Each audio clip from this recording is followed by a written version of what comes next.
Bonjour et bienvenue sur Mon Financier. Nous sommes le mardi 20 janvier et on commence par la Chine. La Chine qui a annoncé ce matin que sa croissance serait simplement de 7,3% au quatrième trimestre, 7,4% sur l'année. C'est le taux de croissance le plus faible depuis 1990.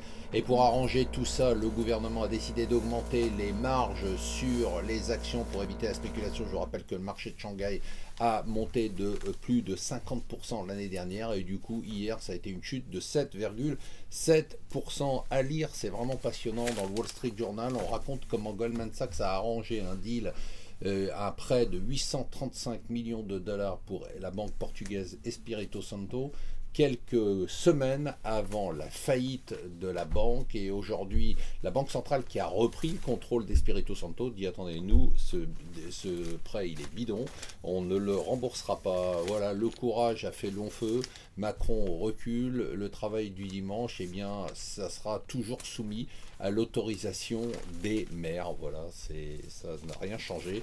Hier, les marchés européens ont continué leur montée après une semaine spectaculaire, 4,8% la semaine dernière, ça a été encore positif. Toujours cette attente de la BCE qui devrait faire des miracles. À ce sujet, on a eu quand même un gag, puisque François Hollande a fait un petit délit d'initié. Il a juste annoncé la décision de la Banque centrale de jeudi en disant, bah oui, jeudi, eh bien, la Banque centrale va racheter des emprunts du Trésor français. Voilà, c'est tout simple, c'est ce que ça appelle ça, un délit d'initié.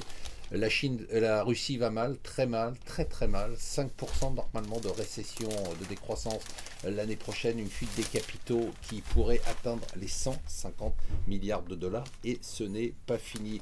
L'histoire de cette étude, elle est vraiment intéressante, de cette étude de l'Oxfam qui est sortie hier, ou que reprennent tous les journaux sans la vérifier. 1% des habitants de la Terre les plus riches possèdent autant que 50% de la population. Alors moi j'ai creusé un peu parce que je trouvais ça assez intéressant. Je me suis aperçu que l'Oxfam c'était en fait une ONG qui était très proche d'attaque, les intermondialistes, que ce rapport-là on le trouve nulle part et qu'en plus il est à mon avis complètement bidon et orienté. D'ailleurs si vous avez le temps, allez sur le site de cette organisation, vous verrez qu'elle décrit Cuba et la Russie comme deux pays formidables, le Maroc comme une monarchie éclairée, et puis d'autres pays qui n'aiment pas comme des pays affreux.